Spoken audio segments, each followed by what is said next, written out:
Hello everyone, स्वागत है आप सभी का आपके अपने यूट्यूब चैनल। देखिए, आज हम आप लोग को पढ़ाएंगे द्विघात समीकरण में यक्स का मान निकालना, या फिर जिसे मूल कहते हैं, या फिर उसी को कहते हैं कि यक्स का मान ज्ञात करो या फिर वैल्यू ज्ञात करो। तो आज हम आप लोग को बताएंगे कि द्विघात समीकरण होता क्या है, इसके मूल क्या होते हैं, इसके हल क्या होते हैं। तो आज का हमारा पहला प्रश्न है, यहाँ पर लिखा गया है। इससे पहले आप ध्यान दीजिए द्विघात समीकरण होता क्या है। तो द्विघात समीकरण का व्यापक रूप होता है a x square plus b x plus c equal zero. A x square plus b x plus c equal zero, जहाँ पर ए का मान कभी भी जीरो नहीं रहना चाहिए। मतलब ए का मान कभी भी जीरो नहीं रहना चाहिए। तो ए आपका द्विघात समीकरण का व्यापक रूप है, इस बात को आप ध्यान दीजिए। जहाँ पर ए क्या है, यक्स स्क्वायर का गुणांक है, बी क्या है, यक्स का गुणांक है, सी आपका क्या है, अचर पद। तो इतना आप लोगों को ध्यान देना है।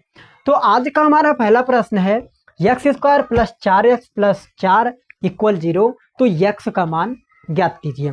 डियर स्टूडेंट, आप लोगों को कुछ भी नहीं करना है। पिछले क्लास में हम आप लोग को गुणनखंड निकालने का तरीका बता चुके हैं, और जिस पर्सन को गुणनखंड निकालना आता है तो मूल ज्ञात करना चुटकियों का काम है।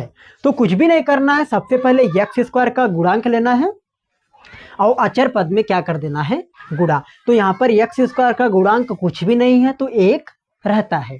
तो एक गुणे चार कितना आएगा, चार। एक गुणे चार कितना आएगा, चार। चार को ऐसे दो गुणनखंडों में तोड़िए कि जिनको गुणा करने पर चार आए, लेकिन जोड़ने पर चार, लेकिन जोड़ने पर चार, जोड़ने पर चार।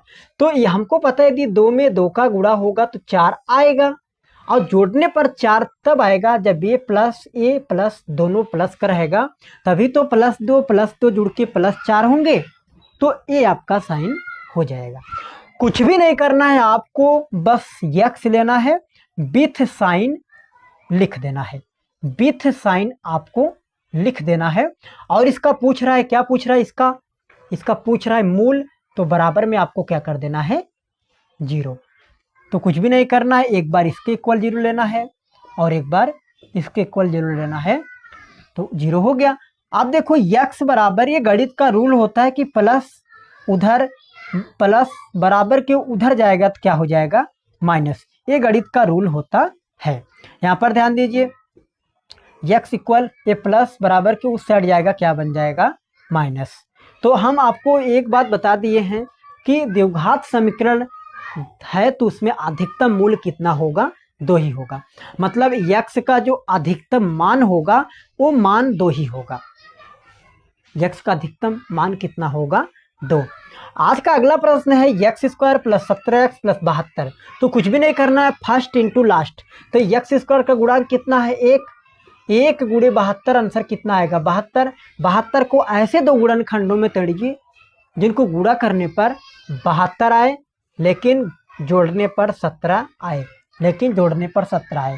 हमें पता है यदि 9 में 8 का गुणा करेंगे तो 72 आएगा, जोड़ने पर 17 तब आएगा जब ये साइन प्लस ए प्लस, तभी क्या हो जाएगा, 17 होगा।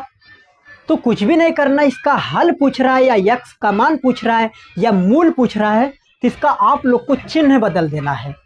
इसका आप लोगों को चिन्ह क्या करना है, बदल देना है। यही आपका क्या हो जाएगा, यक्स का मान या फिर मूल, या फिर मूल, या फिर यक्स का मान। तो इस बात को ध्यान देना है, या फिर हल। तो इस बात को आप लोग को 100% ध्यान में रखकर चलना है। आज का अगला प्रश्न है x square plus 6x plus 9 equal zero. तो यक्स का मान ज्ञात कीजिए या फिर मूल ज्ञात कीजिए। कुछ भी नहीं करना है, first into last, first into last. मतलब यहाँ पर यक्स स्क्वायर का गुणांक कितना है, एक। एक गुणे 9, तो आंसर कितना आएगा, 9। अब 9 को ऐसे दो गुणनखंडों में तोड़ना है जिनको गुणा करने पर 9 आए और जोड़ने पर 6। तो हमें पता है 3 में यदि 3 का गुणा होगा तो 9 आएगा, और जोड़ने पर 6 भी आ रहा है, तो यही आपका क्या हो जाएगा, उत्तर। तो अब इसको कुछ नहीं करना है, साइन आप लोग को चेंज कर देना है। तो यही इसका क्या हो जाएगा, हल। यही इसका क्या हो जाएगा, हल। इस बात को ध्यान देना है। अगला प्रश्न है 3x square plus 7x plus 4। तो फर्स्ट इंटू लास्ट, तो 4 तिहाई कितना हो जाएगा 12। 12 को ऐसे दो गुणनखंडों में तोड़िए जिनको गुणा करने पर कितना आना चाहिए 12, और जोड़ने पर 7। तो हमें पता है यदि 4 में 3 का गुणा करेंगे तो कितना आएगा 12 आएगा। जोड़ने पर 7 तब आएगा जब ए साइन दोनों साइन प्लस का रहेगा, तभी जोड़ने पर प्लस का 7 आएगा। तो कुछ भी नहीं करना है डियर स्टूडेंट, आप लोग को यह चिन्ह बदल देना है, चिन्ह बदल देना। यहाँ पर प्लस का 3 है तो इसका हल कितना हो जाएगा माइनस का 3, और यहाँ पर माइनस का 4। अब यहाँ पर ध्यान दीजिए, यदि यहाँ पर एक्स स्क्वायर का गुणांक 1 रहता तो इसका हल यही आपका हो जाता।